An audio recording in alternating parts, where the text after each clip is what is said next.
Hello guys, my name's Harry Reardon. Look, before we do anything, make sure you like and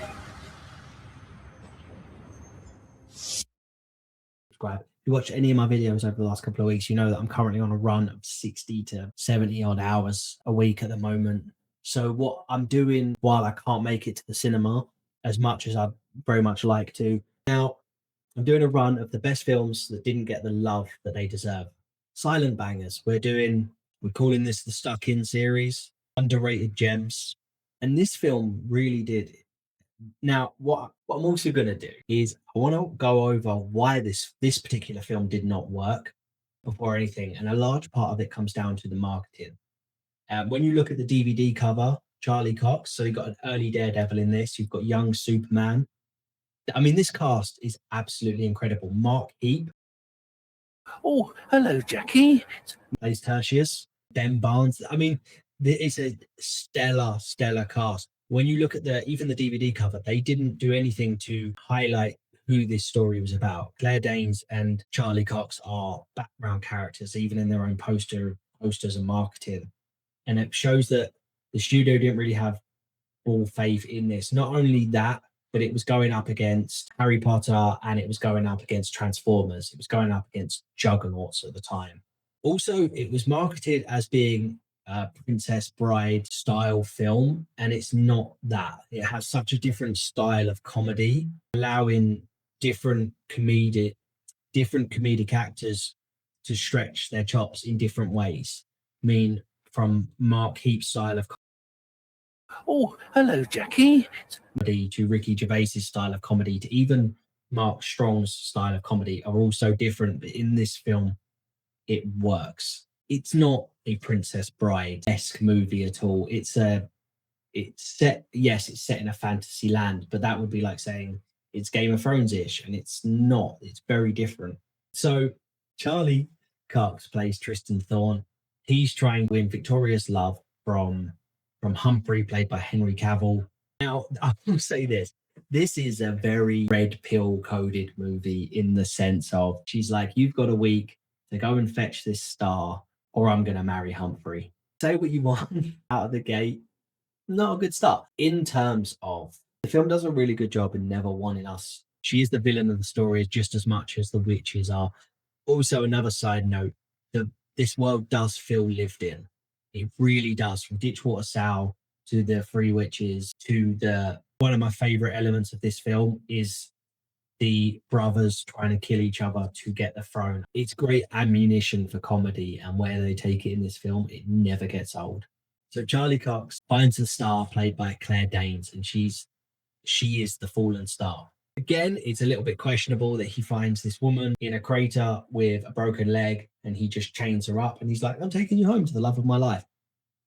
In hindsight, he really does make it hard for us to root for him at the beginning. I'm not going to argue that in the slightest. And then the adventure begins. They're on their way home. We come across various villains, witches. They are the bad guys. Robert De Niro is fucking excellent in this film. According to all the behind the scenes stuff, he doesn't answer any of my calls or texts. He spent a lot of time practicing the can and whatnot, did various, dances to fit this character. But even those elements and his story, his crew, they are incredible additions that come and go that make the world feel ever so much more lived in. And it's another great element of this movie. And this film looks beautiful. And a large part of that is because it was shot on location. They went to Iceland, they went to Scotland. Michelle Pfeiffer had to be anchored to a cliff during this because of how high the winds were. But on location shooting has such a better feel. But let's be honest, most films on location, it makes the world feel more lived in. It makes the fantasy more real, and it looks stunning. It really does look stunning. Matthew Vaughn did a great job with this. Now, as the series is best films you haven't watched, if you have seen this, great. If not, go and watch it. I'm not going to go into huge spoilers. I'm just going to go over these elements that I enjoy, and then we're going to leave it at that. And what really brings this film together is the chemistry between Claire Danes and Charlie Cox. As they traverse this absolutely insane world of magic and sorcery and monsters. It's their relationship the entire time that really takes it through. And it has that, you can see from this where Matthew Vaughn was developing his style for films that would come out later, like Kingsman and Kick-Ass.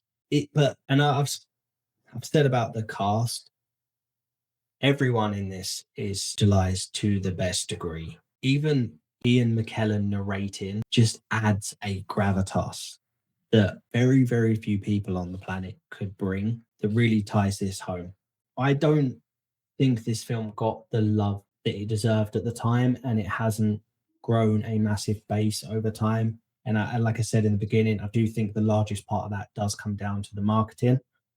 It was sold as a film that it wasn't, if that makes sense. And you can see that in when you watch the trailers, look at any of the posters. It, like I said, it was sold as a Princess Bride caper, and it's not that. It's a film that is about selfish princes trying to one up each other for a throne. It is about mortality. The witches, they go dark in this film. They show what they did to the previous witch was they built her up. It made her feel loved and special and happy.